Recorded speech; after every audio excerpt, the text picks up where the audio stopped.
الحمد للہ العزیز الغفور الحلیم الشکور احمد ربی واشکرہ واتوب الیہ واستغفرہ فلربی الحمد فی الدنیا والآخرہ علی فضلہ ومننہ ما علمنا منہا وما لم نعلم لا الہ الا اللہ وحدہ لا شریک لہ العلیم بذات الصدور۔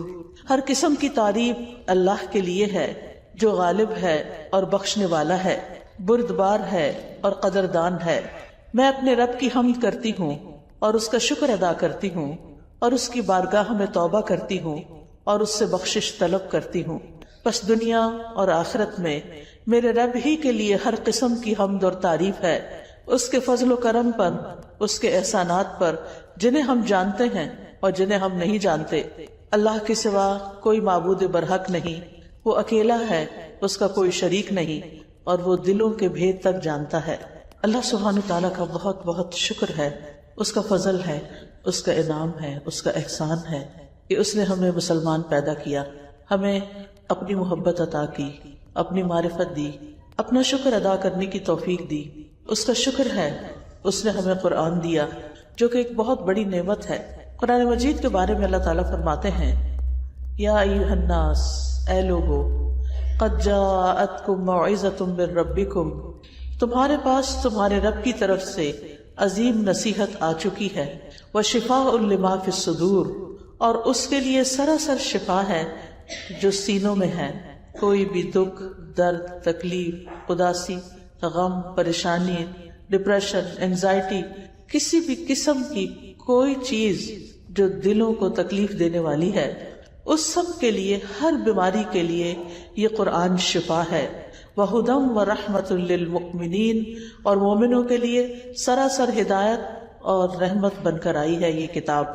ہم سب جانتے ہیں کہ قرآن مجید اللہ سبحانہ تعالیٰ کی نازل کردہ کتاب ہے، یہ اللہ کا کلام ہے، یہ حروف، یہ الفاظ، یہ کلام، یہ رب العالمین کی طرف سے آیا ہے۔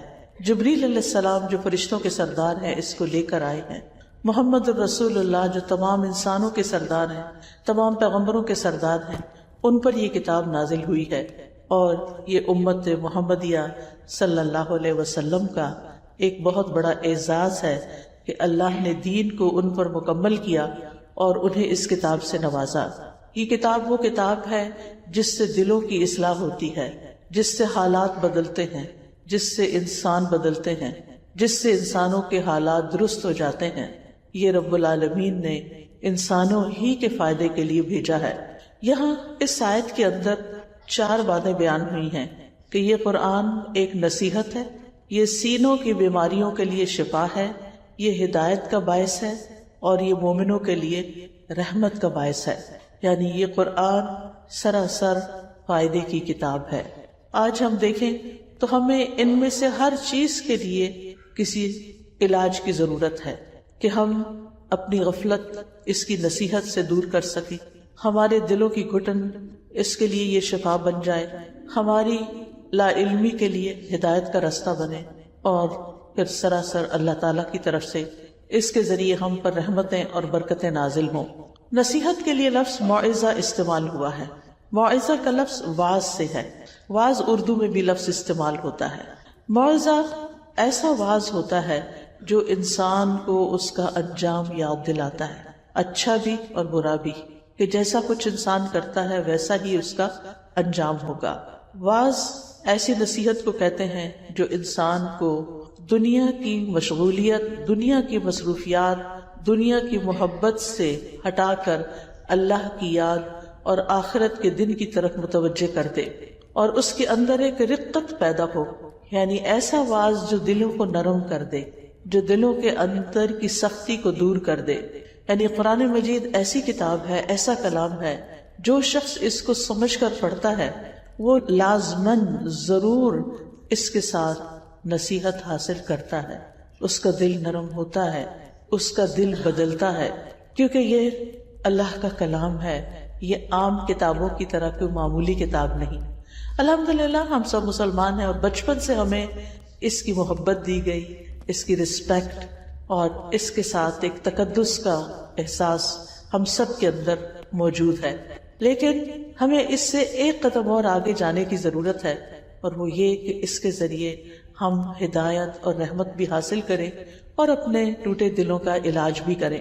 قرآن مجید کے بارے میں خود قرآن کے اندر اور الفاظ بھی آتے ہیں، جیسے فرقان ہے، جیسے بصائر ہیں، جیسے رحمت اور برکت۔ پھر اسی طرح یہ اللہ کی مضبوط رسی ہے جس کا ایک سرا اللہ کے ہاتھ میں ہے اور دوسرا اس بندے کے ہاتھ میں جو اس کو پکڑ لے، یعنی اس کتاب کو تھام لے۔ اس کتاب کو ذکر بھی کہا جاتا ہے کہ یہ بھولے ہوئے سبق یاد دلاتی ہے، یاد دہانی کراتی ہے۔ ابن قیم کہتے ہیں قرآن کا نصیحت کے لیے آسان ہونا، یہ آسانی کئی قسم کی ہے۔ پہلے اس کے الفاظ کو پڑھنا آسان ہے، یعنی ایک چھوٹے سے بچے کو بھی اگر آپ قرآن کے حروف کی پہچان کراتے ہیں تو کچھ ہی عرصے میں وہ اس کی ریڈنگ شروع کر دیتا ہے۔ پھر اسی طرح بڑی عمر کے لوگ جو عام طور پر کچھ زیادہ اسکول کالج میں نہیں بھی پڑھے ہوتے لیکن قرآن کو روانی کے ساتھ پڑھ لیتے ہیں۔ پھر اسی طرح اس کا حفظ کرنا بھی آسان ہے، کسی بھی اور کتاب کے مقابلے میں، کسی بھی اور شعر و شاعری کے مقابلے میں قرآن مجید کو حفظ کرنے میں اتنی محنت نہیں لگتی جتنی محنت اور چیزوں کو زبانی یاد کرنے میں لگتی ہے۔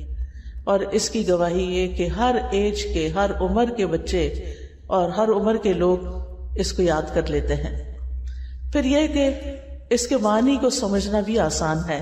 پھر اسی طرح اس پر عمل کرنا بھی کچھ مشکل نہیں، کیونکہ یہ صرف کمانڈمنٹ نہیں دیتا کہ ایسا کرو اور ایسا نہ کرو، بلکہ اس کے ساتھ انسان کے دل کو بھی آمادہ کرتا ہے، موٹیویٹ کرتا ہے، انکریج کرتا ہے، جس کی وجہ سے پھر حکم پر عمل آسان ہو جاتا ہے۔ اگر دوسری قانون کی کتابیں دیکھیں تو اس میں صرف قانون کی مختلف شکلیں لکھی ہوتی ہیں، مختلف اس کے حصے قانون کو صرف بتاتے ہیں، اس میں یہ نہیں بتاتے کہ اس کو امپلیمنٹ کیسے کرنا ہے یا اس کے لیے انسانوں کی ذہن سازی کیسے کرنی چاہیے۔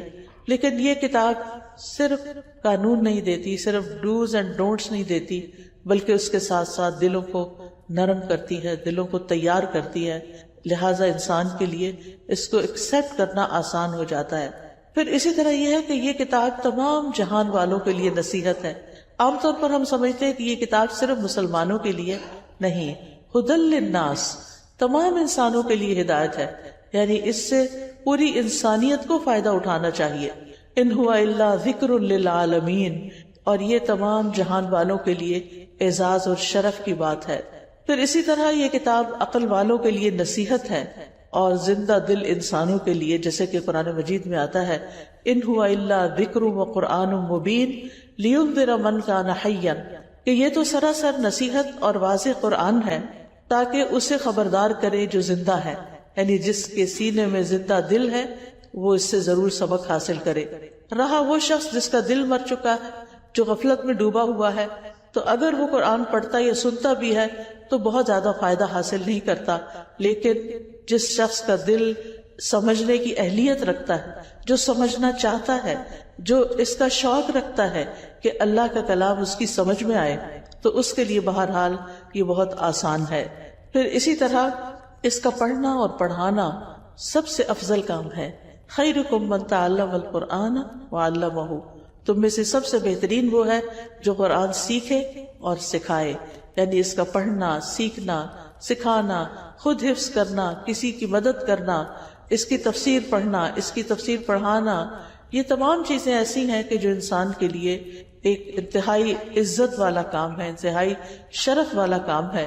اس لیے اہل القرآن کو جو بھی اس کو پڑھ رہے ہوں یا پڑھا رہے ہوں یا اس کے ساتھ شغف رکھتے ہوں، اس کے ساتھ ٹائم سپینڈ کرتے ہوں، انہیں یہ سوچ لینا چاہیے کہ ان کا وقت ضائع نہیں جا رہا، بلکہ انہیں اس کا بہت بڑا ریوارڈ ملنے والا ہے، کیونکہ یہ اللہ کا کلام ہے۔ قرآن پڑھنے والے اور پڑھانے والے اور قرآن کے ساتھ شغف رکھنے والے اللہ کے خاص لوگ ہوتے ہیں، یعنی یہ نصیب اور یہ قسمت ان لوگوں کو ہی ملتی ہے کہ جو اس چیز کے ساتھ محبت رکھتے ہیں اور اس کے لیے ایفرٹ کرتے ہیں۔ رسول اللہ صلی اللہ علیہ وسلم نے فرمایا، لوگوں میں سے کچھ افراد اللہ کے خاص بندے ہوتے ہیں، اللہ والے ہوتے ہیں۔ صحابہ نے عرض کی، اے اللہ کے رسول صلی اللہ علیہ وسلم، وہ کون لوگ ہیں؟ فرمایا، قرآن والے، وہی اللہ والے اور اس کے خاص بندے ہیں۔ یعنی اگر تم قرآن کے ساتھ اپنا وقت گزارتے ہو تو تم اللہ سبحانہ وتعالیٰ کے خاص بندوں میں شامل ہو جاؤ گی، جن کو VIPs کہتے ہیں کہ ویری امپورٹنٹ پرسنز۔ وہ کون ہیں؟ جو اللہ تعالیٰ کا کلام پڑھتے ہیں یا اس سے محبت رکھتے ہیں اور اس کو سمجھتے ہیں اور اس کے ساتھ وقت سپینڈ کرتے ہیں۔ آپ دیکھیں کہ ہمارے دن کا ایک بڑا حصہ سیل فون کے ساتھ گزر جاتا ہے، کچھ حصہ ٹی وی کے آگے گزر جاتا ہے، کچھ لوگوں کے ساتھ سوشلائز کرنے میں، کچھ گھر کے اندر کام کاج، بچوں کے ساتھ، سرونٹس کے ساتھ، یا ہم جاب پلیس پر ہے تو یعنی کولیگز کے ساتھ۔ تو اس میں سے خوش قسمت ہے وہ لوگ کہ جن کو اپنے وقت کا کچھ حصہ قرآن کے ساتھ بھی مل جاتا ہے، اور جو جتنا چاہے اس وقت کو بڑھا لے۔ obviously جب اس وقت کو بڑھائیں گے تو کچھ اور چیزوں کا وقت کم ہوگا، لیکن وہ خسارے کا سودا نہیں۔ اللہ تعالیٰ قرآن مجید میں فرماتے سورۃ فاطر میں، ان الذین یتلون کتاب اللہ، بے شک وہ لوگ جو کتاب اللہ کی تلاوت کرتے ہیں۔ اور تلاوت کا لفظ جو ہے وہ صرف قرات کے لیے نہیں ہے، بلکہ تلاوت کے معنی ہوتے ہیں اتباع کرنا، فالو کرنا، پیروی کرنا۔ یعنی جو کتاب اللہ کی پیروی کرتے ہیں، یعنی پڑھتے بھی ہیں اور اس کو سمجھتے بھی ہیں اور اس پر عمل بھی کرتے ہیں اور اس کو آگے بھی پہنچاتے ہیں۔ وہ اقام الصلاۃ، اور نماز قائم کرتے ہیں۔ وہ انفقوا مما رزقناہم سرا وعلانیہ، اور وہ کھلے چھپے اللہ کے راستے میں جو ہم نے ان کو رزق دیا وہ خرچ کرتے ہیں۔ اولئک یرجون تجارتا لن تبور، یہ ایسی تجارت کی امید رکھتے ہیں کہ جس میں کبھی نقصان ہے ہی نہیں۔ دنیا میں کوئی بھی بزنس، کوئی بھی سودا ایسا نہیں کہ جس میں انسان یہ سمجھے کہ مجھے اس میں صرف نفع ہی ہوگا۔ بہت سی چیزیں اور بہت سے بزنس ایسے ہوتے ہیں بہت نفع پہ جا رہے ہوتے ہیں، بہت اوپر ہی اوپر جا رہے ہوتے ہیں، اچانک کوئی ایسا حادثہ ہوتا ہے کہ سب کچھ ڈکلائن پہ آ جائے، سب نیچے چلا جاتا ہے۔ لیکن جو لوگ یہ 3 کام کرتے ہیں، یعنی قرآن کی تلاوت، قرآن کے ساتھ تعلق، نماز کا قیام یعنی پابندی کے ساتھ نماز پڑھنا، نماز نہیں چھوڑنا، اور اللہ کے دیے ہوئے میں سے خرچ کرتے رہنا، یہ لوگ اللہ کے ساتھ ایسا سودا کر رہے ہیں کہ جس میں فائدہ ہی فائدہ ہے، جس کا کوئی نقصان ہے ہی نہیں۔ یعنی اللہ سبحانہ تعالیٰ انہیں ان 3 کاموں پر بہترین اجر عطا فرمائے گا۔ پھر اسی طرح رسول اللہ صلی اللہ علیہ وسلم نے فرمایا، رش کے قابل صرف 2 ہی لوگ ہیں، ایک وہ جس کو اللہ نے قرآن کا علم دیا اور وہ رات کی گھڑیوں میں اس کے ذریعے سے قیام کرتا ہے، اور دوسرا وہ جسے اللہ نے مال دیا اور وہ دن رات اس سے صدقہ کرتا رہتا ہے، یعنی دن بھی اور رات بھی جو بھی موقع آتا ہے وہ دیتا چلا جاتا ہے، دیتا چلا جاتا ہے۔ پھر یہ کہ دوسری چیز جو اس آیت میں آتی ہے وہ ہے شفاء لما فی الصدور، کہ یہ قرآن سینوں کے اندر، دل میں جو کچھ، کہ سینے میں دل ہے اور دل میں جو کچھ ہے اس کے لیے شفا ہے۔ یعنی قرآن سینے کی، دل کی بیماریوں کے لیے شفا ہے۔ دل کی بیماریوں میں کیا چیز شامل ہے؟ سب سے پہلے تو وسوسے، برے برے خیالات، خوفناک چیزیں جو انسان سوچتا ہے، یا غم یا دکھ یا وہ ہرٹ جو کسی کی طرف سے انسان کو پہنچتا ہے۔ اسی طرح بری نیت، برے ارادے اور شیطان کے ڈالی ہوئی نجاست کہ وہ انسان کو کسی نہ کسی غم میں مبتلا کر کے رکھتا ہے، کیونکہ وہ ہمارا دشمن ہے اور وہ خوش ہوتا ہے اس بات پر کہ انسان دکھی اور غمگین ہو، لہٰذا وہ اس کو ایسے ایسے خیالات ڈالتا ہے، کبھی اس کے بچوں کے بارے میں، کبھی اس کے عزیزوں کے بارے میں، کبھی مال کے بارے میں، کبھی مستقبل کے بارے میں، کہ انسان ساری نعمتیں ہونے کے باوجود خوش نہیں رہتا۔ یعنی کتنی حیرت کی بات ہے نا کہ اگر ہم گننا شروع کریں کہ ہمارے پاس کیا نہیں اور کیا کچھ ہے تو ہم گن نہیں سکتے، اتنا کچھ ہے ہمارے پاس۔ اللہ تعالیٰ فرماتے ہیں وَإِن تَعُدُّوا نِعْمَةَ اللَّهِ لَا تُحْصُوهَا، اگر تم اللہ کی نعمتوں کو گننا چاہو تو گن نہیں سکتے، شمار کرنا چاہو تو شمار نہیں کر سکتے، لیکن اس کے باوجود بھی ہم پریشان رہتے ہیں، اس کے باوجود بھی ہم دکھی رہتے ہیں۔ یعنی سب کچھ ہوتے ہوئے بھی ہم جو نہیں ہمارے پاس کسی وجہ سے، کوئی امتحان ہے ہمارا، یا کوئی ہماری دعا قبول نہیں ہوئی، یا ہم اپنے بچوں کو جیسا دیکھنا چاہتے ہیں ویسے وہ بن نہیں رہے، یا کوئی بھی ریزن ہو سکتی ہے، وہ ایک غم زندگی کا ہماری ساری نعمتوں پر حاوی ہو جاتا ہے اور انسان خوشیوں سے ہاتھ دھو بیٹھتا ہے۔ جبکہ قرآن پڑھنے والا، اس کو اللہ پر ایسا توکل، ایسا اعتماد، ایسا یقین حاصل ہوتا ہے اور وہ بڑھتا چلا جاتا ہے کہ شیطان کسی بھی قسم کا وسوسہ ڈالے وہ یقین اس کو فوراً ختم کر دیتا ہے۔ وہ دل کے اندر کا اطمینان اور توکل کہ اللہ ہے، اللہ اچھا ہی کرے گا، اللہ کے بارے میں اچھا گمان، بندوں کے بارے میں اچھا گمان، یہ اس کے دل کو خوش کر دیتا ہے، اور یہ آ نہیں سکتا جب تک ہمارا تعلق قرآن سے نہ ہو۔ یہ چیز قرآن ہی انسان کے اندر پیدا کرتا ہے۔ اور پھر آپ دیکھیے کہ انسان کو بعض لا علاج بیماریاں شروع ہو جاتی ہیں، اور ان میں سے دلوں کی بیماریاں جو ہیں وہ سب سے زیادہ انسان کے لیے تکلیف دہ ہوتی ہیں، کیونکہ کچھ دل ہوتے ہیں وہ ایمان سے، ایمان کے نور سے، ہدایت کے نور سے آباد ہوتے ہیں، یہ دل زندہ ہوتے ہیں، اور کچھ دل ایمان سے خالی ہوتے ہیں، یقین اور توکل اور تقوی سے خالی ہوتے ہیں، قرآن کے علم سے خالی ہوتے ہیں، لہٰذا وہ دل مردہ ہونا شروع ہو جاتے ہیں، اور اگر ان کا علاج نہ کیا جائے تو وہ کسی کام ہی نہیں رہتے۔ پھر انسان کی زندگی میں سب کچھ ہوتے ہوئے خوشی نہیں ہوتی، اور یہ کتنی محرومی کی بات ہے کہ اللہ تعالیٰ اتنا کچھ دے پھر بھی ہم کسی بات پر خوش نہ ہو، یا یہ کہ خوش ہونے کے لیے ہمیں لوگوں کی ضرورت ہو، اب ہمارا کنٹرول جو ہے وہ لوگوں کے ہاتھ میں ہو کہ وہ ہمیں خوش کر دیں، کیونکہ ہم نے خوشی کو یا تو لوگوں کے مرہون منت کیا ہوا ہے کہ فلاں دوست سے بات ہوگی تو میرا دل خوش ہو جائے گا، یا وہ ملنے آ جائے گی، یا میں ملنے چلی جاؤں، یا اسی طرح فلاں چیز میرے پاس آ جائے گی تو پھر مجھے خوشی مل جائے گی۔ لیکن آپ نے زندگی میں دیکھا ہوگا کہ جتنی بھی چیزوں کی ہم نے خواہش کی اور وہ ملتی چلی گئی، اس کے بعد کیا ہوا؟ ایک چیز کی خواہش تھی وہ مل گئی، تھوڑے دن خوشی ہوئی، پھر ڈاؤن۔ اب ایک اور چیز کی خواہش ہے وہ مل جائے، دعائیں مانگ رہے ہیں، محنت کوشش کر رہے ہیں، وہ مل گئی، تھوڑی دیر کے لیے خوشی، پھر واپس اسی حالت پہ، پھر ایک تیسری چیز، پھر ایک چوتھی چیز۔ ساری زندگی انسان کی ہرس ختم ہی نہیں ہوتی، جس کی وجہ سے وہ کبھی خوش ہو ہی نہیں پاتا۔ اس کے پاس جتنی نعمتیں ہوتی ہیں اور مزید ملتی چلی جاتی ہیں، وہ پھر بھی خوش ہونے کا راز نہیں پاتا، کیونکہ خوشی تو دل کی زندگی میں ہے، اور دل کی زندگی قرآن میں ہے۔ قرآن کو قرآن مجید میں روح کہا گیا، اور انسان کے جسم کے اندر بھی روح ہوتی ہے، یہ ہمارے جسم کی روح اس روح سے خوش ہوتی ہے، اور قرآن لانے والے فرشتے کو بھی روح کہا گیا۔ دل مردہ ہونے کے عام طور پر دو بڑے سبب ہوتے ہیں، ایک جہالت اور ایک تکبر۔ جہالت جو ہے وہ دل اور ایمان اور نور کے درمیان اندھیرا کر دیتی ہے، رکاوٹ پیدا کر دیتی ہے۔ قرآن جہالت کو دور کرنے کا ذریعہ ہے۔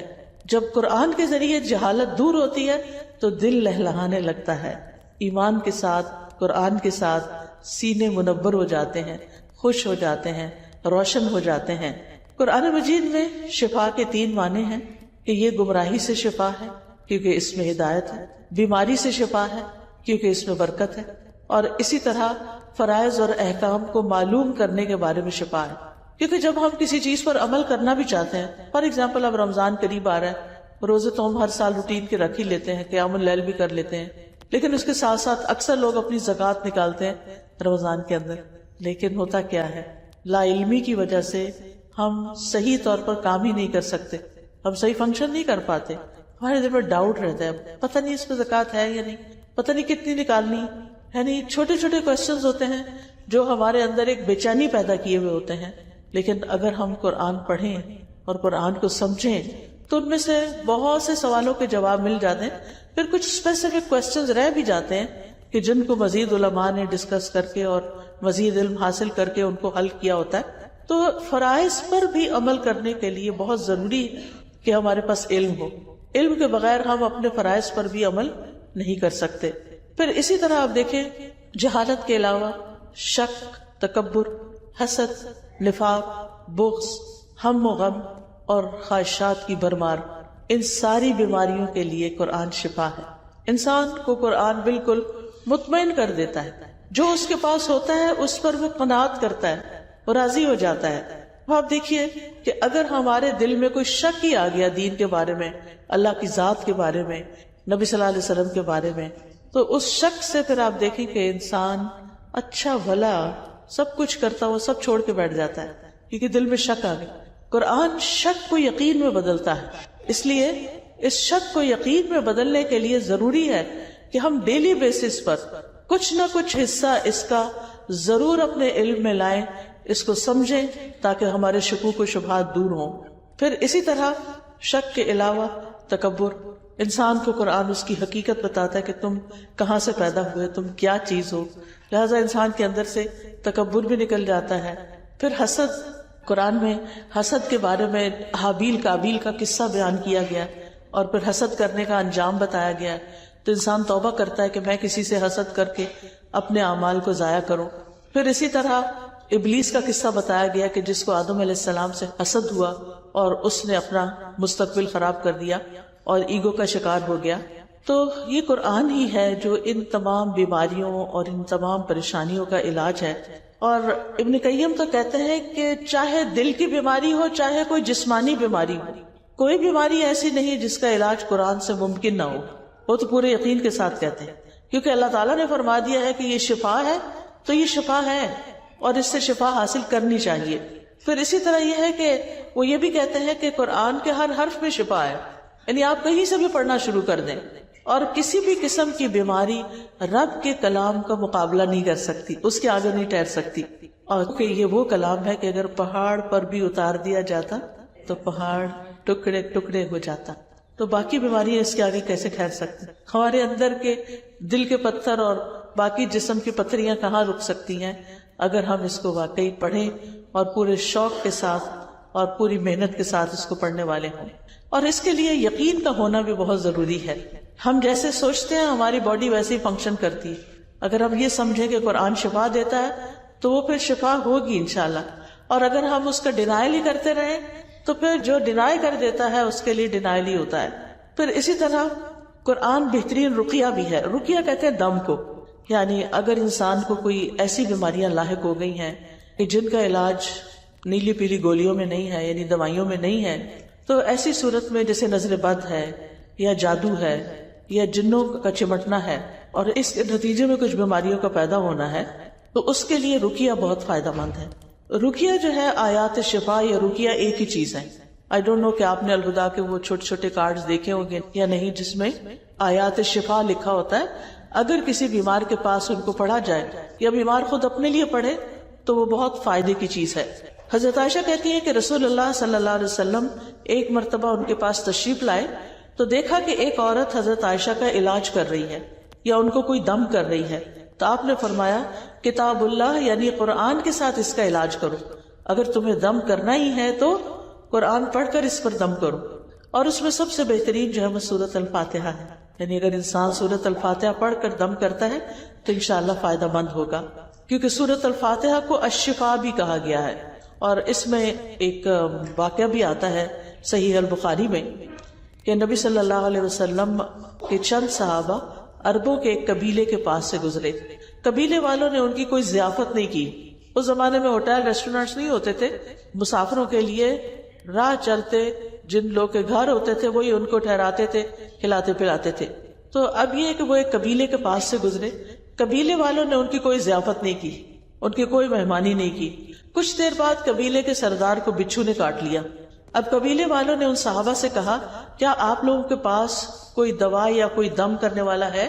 صحابہ نے کہا کہ تم لوگوں نے ہماری ضیافت نہیں کی، ہم بھی اس وقت تک تمہارا دم نہیں کریں گے جب تک تم اس کی مزدوری نہ مقرر کرو. چنانچہ انہوں نے چند بکریاں دینا منظور کر لی. پھر اس کے بعد آپ سورۃ الفاتحہ پڑھنے لگے. پڑھ کے اپنا لعاب اس جگہ پر لگاتے جاتے تھے جہاں ڈنگ کاٹا تھا. چنانچہ وہ شخص جو تھا تندرست ہو گیا. تو قبیلے والے بکریاں لے کر آ گئے. صحابہ نے کہا ہم تو اس وقت تک ان کو ہاتھ نہیں لگائیں گے بکریوں کو جب تک کہ اللہ کے رسول سے پوچھ نہ لیں صلی اللہ علیہ وسلم. تو کیا ہوا جب آپ کے پاس وہ آئے اور آپ کو بتایا تو آپ مسکرا دیے. آپ نے نہ ہاں کی نہ کی، بس اسمائل کی، اور یہ آپ کا اکثر انداز ہوتا تھا. اور پھر آپ نے فرمایا کہ تمہیں کیسے معلوم ہوا کہ سورۃ فاتحہ سے دم ہو سکتا ہے؟ ان بکریوں کو لے لو اور ان میں میرا حصہ بھی لگاؤ. یعنی ازراہ تفنن آپ نے کہا تاکہ ان کے دلوں میں اس کی وہ برائی نہ رہے. اسی طرح سورۃ البقرہ میں شفا ہے. رسول اللہ صلی اللہ علیہ وسلم نے فرمایا سورۃ البقرہ پڑھا کرو کیونکہ اس کا پڑھنا باعث برکت ہے، اس کا چھوڑنا باعث حسرت ہے، اور جادوگر اس کو حاصل کرنے کی طاقت نہیں رکھتے، یعنی اس پر غالب نہیں آ سکتے، اس کا کچھ نہیں بگاڑ سکتے.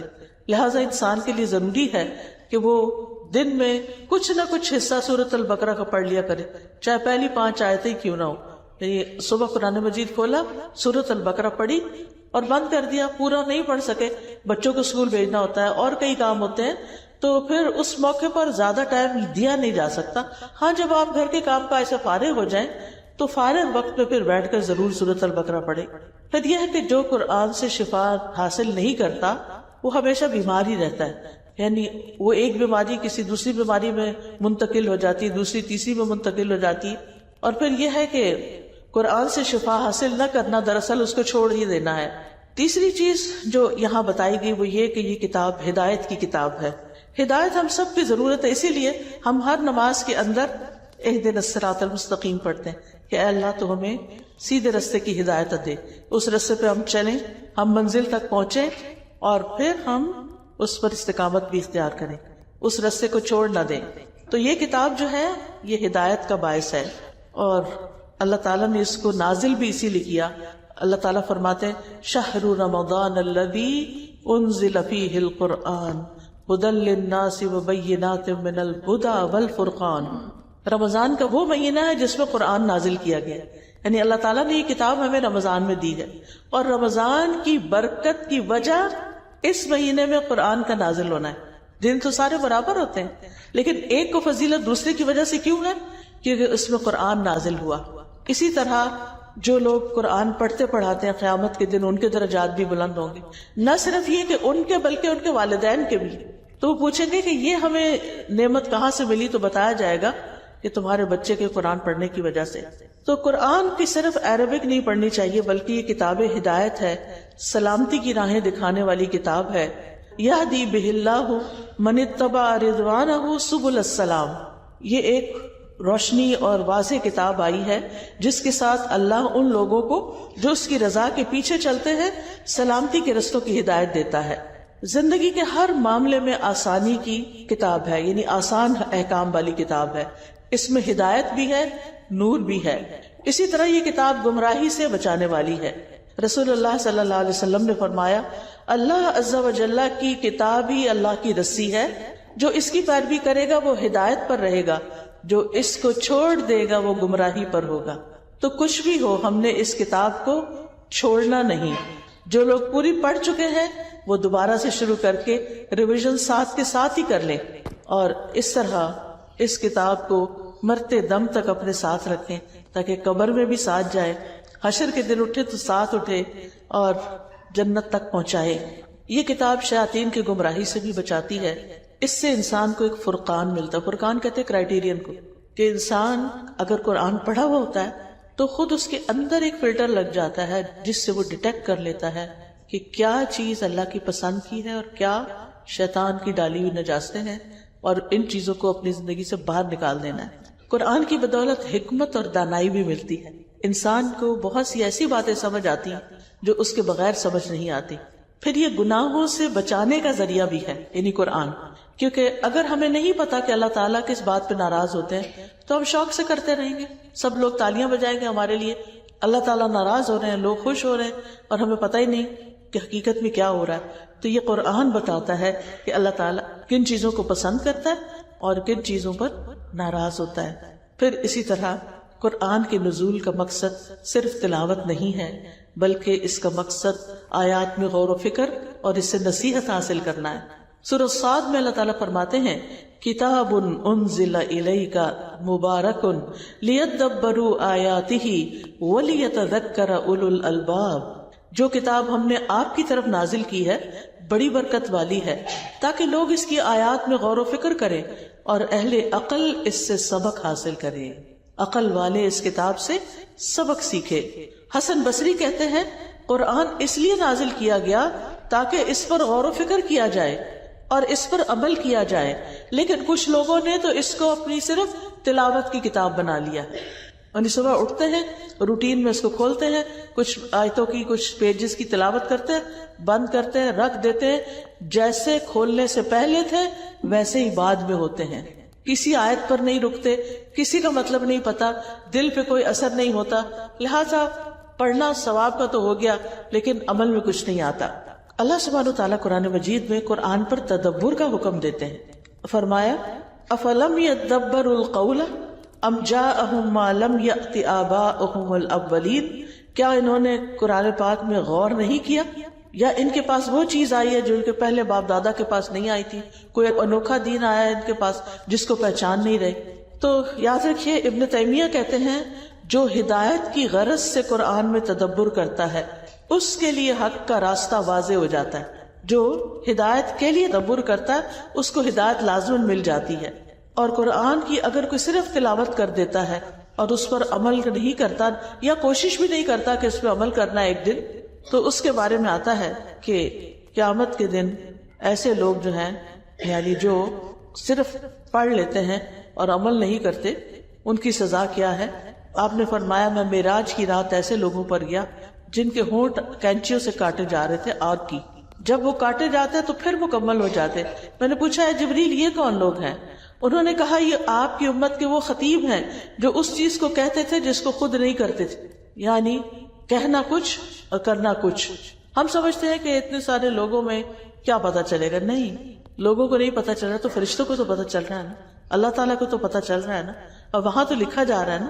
پھر اسی طرح جو شخص قرآن سے منہ موڑے گا اس کے لیے قرآن میں سزا بتائی گئی. وقال الرسول یا رب ان قوم اتخذوا هذا القرآن مہجورا. اور رسول کہے گا اے میرے رب بے شک میری اس قوم نے قرآن کو چھوڑ دیا تھا. کیا ہم چاہیں گے کہ قیامت کے دن اللہ کے رسول صلی اللہ علیہ وسلم ہمارے بارے میں یہ بات فرمائیں کہ انہوں نے قرآن کو چھوڑ دیا تھا؟ اور جو شخص قرآن سے غفلت برتے اس کے لیے الگ سزا ہے. سمرہ بن جندب سے روایت ہے کہ نبی صلی اللہ علیہ وسلم خواب بیان کرتے ہوئے فرما رہے تھے کہ ایک شخص کا سر پتھر سے کچلا جا رہا تھا. آپ نے کچھ چیزیں دیکھی تھی، ان لوگوں کے جسم دیکھے تھے جو قرآن یا نماز نہیں پڑھتے، اور پھر آخرت میں وہ چھپ چھپ کر سامنے نہیں آئیں گے. تو سامنے تو ہر کوئی آئے گا، لیکن ساتھ ہی یہ ہے کہ وہ چاہتا کیا تھا، اس کو تربیت کی ضرورت تھی. تو کہا گیا کہ قرآن کا حافظ تھا مگر وہ اس قرآن سے غافل ہو گیا اور فرض نماز پڑھے بغیر سو جاتا تھا. ساری رات جاگا اور عین نماز کے وقت سو گئے. اور پھر آخری بات ہے کہ وہ رحمت للمؤمنین، یہ کتاب مومنوں کے لیے رحمت کا باعث ہے. رحمت کس طرح؟ رحمت اس طرح کہ انسان جو اس کو پڑھتا ہے اللہ تعالیٰ کو اس بندے پر پیار آتا ہے، اور پھر اللہ تعالیٰ اس پر اپنی ایسی رحمتیں نازل کرتا ہے کہ جس سے اس کو کسی چیز کی کمی نہیں ہوتی. پھر یہ کہ قرآن سے اللہ کی رحمت ملتی ہے اور اس کی وجہ سے رحمت گھروں کو ڈھانپ لیتی ہے. پھر اسی طرح برکتیں ملتی ہیں، جان و مال اور اولاد میں تحفظ ملتا ہے، عمر بڑھتی ہے، کاموں میں برکت ہو جاتی ہے، رفعت اور بلندی مل جاتی ہے، دنیا میں بھی عزت ملتی ہے اور آخرت میں بھی. اور پھر ایک نیکی کا ثواب کتنا، یعنی اگر کسی شخص نے ایک نیکی کی ہے تو اس کو 10 گنا اجر ملے گا، لیکن ایک شخص نے خود بھی کی اور کسی اور کو بھی بتا دیا اور وہ آگے آگے بھی بتا رہا ہے، ان سب کی نیکی بھی یہ شروع کرنے والے کو ملے گی. قرآن کی تلاوت عذاب قبر سے بچانے کا ذریعہ بھی ہے کہ جب انسان کو قبر میں لٹایا جائے گا اور اس پر کوئی بلا سر کی طرف سے آئے گی، نماز دل سے اس کو پروٹیکٹ کرے گی، دائیں طرف سے روزہ، بائیں طرف سے زکوٰۃ اور پاؤں کی طرف سے صدقات وغیرہ. لیکن اس کے علاوہ بھی یہ ہے کہ جب کوئی شخص یعنی ایسا کام کرنا چاہتا ہے جو اللہ کی پسند کا ہے اور خاص طور پر ان دنوں میں کرتا ہے جس میں اجر و ثواب کئی گنا زیادہ بڑھ جاتا ہے، تو یہ چیز پھر انسان کو آخرت میں بھی فائدہ دیتی ہے. قیامت کے دن قرآن انسان کی شکل میں آئے گا اور کہے گا میں وہی ہوں جس نے تمہیں رات کو بیدار رکھا تھا اور دن میں تجھے پیاسا رکھا تھا. اب کیا چیزیں رات کو بیدار رکھتی ہیں بچوں کو؟ تو اب آپ سوچئے کہ پھر وہ جب ان سے سوال کیا جائے گا تو کیا جواب دیں گے کہ کیا چیز انہیں رات کو جگاتی تھی؟ کون سی چیز پھر قیامت کے دن ان کی سفارش کرے گی؟ کیونکہ قرآن کے پڑھنے والوں کی تو سفارش خود قرآن کرے گا. اور اسی طرح نبی صلی اللہ علیہ وسلم نے فرمایا قرآن سیکھو کیونکہ یہ قیامت کے دن اپنے پڑھنے والوں کی سفارش کرے گا. 2 روشن صورتیں سورۃ البقرہ اور آل عمران پڑھا کرو، سیکھو، کیونکہ یہ دونوں صورتیں قیامت کے دن سائبانوں کی شکل میں یا پرندوں کی 2 صف بستہ ٹولیوں کی شکل میں آئے گی اور اپنے پڑھنے والوں کا دفاع کرے گی، ان کی حفاظت کرے گی. پھر اسی طرح قرآن یا انسان کے حق میں گواہی دے گا یا خلاف گواہی دے گا. کس کے حق میں گواہی دے گا؟ جس نے اس کو پڑھا ہوگا، سمجھا ہوگا، اس پر عمل کیا ہوگا، اور اس کے برعکس کرنے والوں کے خلاف گواہی دے گا. قاری قرآن کے لیے عزت کا تاج اور اللہ کی رضامندی حاصل ہوگی، اور اسی طرح والدین کے سر پر بھی نور کا تاج پہنایا جائے گا. قرآن پاک پڑھنے والوں کا جنت میں بھی بہت اچھا مقام ہوگا اور وہاں ان کا تعارف ہوگا. تو یہ ہے وہ کتاب جو ہمیں اللہ سبحانہ تعالیٰ نے دی، جو ہماری تنہائیوں کی دوست ہے اور ہمارے ہر غم اور دکھ اور پریشانی کا مداوع ہے۔ میری دعا ہے اللہ تعالیٰ سے کہ اللہ تعالیٰ ہمیں اس کا حق ادا کرنے والا بنائے۔ وآخر دعوانا ان الحمد للہ رب العالمین۔